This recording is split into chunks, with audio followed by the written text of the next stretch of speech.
Hi all. So this evening, unexpectedly, we needed to do a 120-mile round trip dash there and back, and we left around about 7:30, something like that.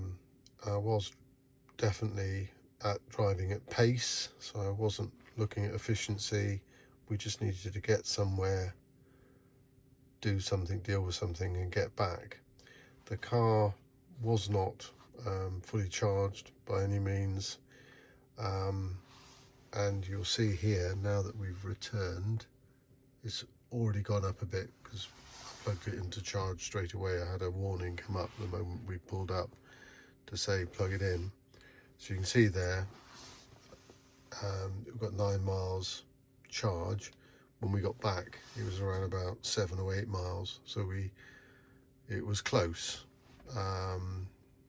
And I am impressed because the relevance of this video is, I won't show the sat nav because we've completed the journey now, but what the sat nav does is it tells you how many miles you've got to go, of course, and the time you'll arrive, and it will tell you the range left when you arrive at your destination.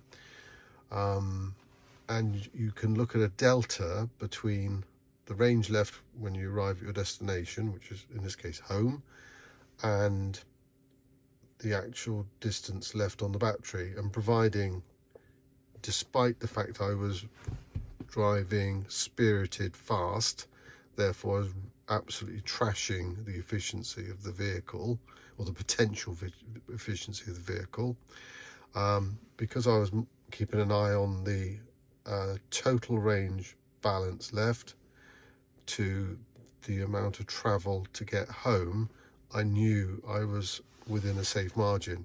That said, it was only 7 or 8 miles when I got home in terms of safety margin, so had there been a diversion or something, clearly taking risks. But it was just an interesting exercise tonight to take this, even though it wasn't fully charged, even though we were in a hurry, and there were risks. And I could have slowed down. I could have, driven vastly more efficiently. But I just wanted to see, in this scenario, how it would all go and how it would perform. I really enjoyed the drive, actually, because it was A and B roads, there's some motorways. The one thing that has surprised me tonight and disappointed me tonight is these matrix lights with the auto dipping and auto high beam isn't good. I mean, I was being flashed all night long, on dual carriageways, on motorways, A and B roads. It's not good. It's very lazy. It's very slow. And I've never been flashed at so many times in my life in a 120 mile round trip. Never. So there's definitely an issue there that Tesla need to resolve and work on. Ironically, we found the Macan, the car we had before, which had the same auto lights, that was somewhat lazy as well, to the point that we never used it really. We switched it off. Whereas I think with this car, it's sort of on by default or something. I mean, I haven't really looked into it. I haven't put the energy into it. It's not my car. We don't often drive at night. Well, of course, we bought it in the summer and we're now entering into the winter, so it will become a bigger thing.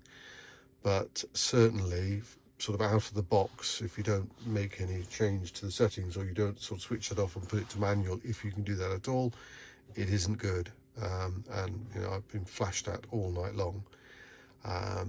But other than that, great trip tonight.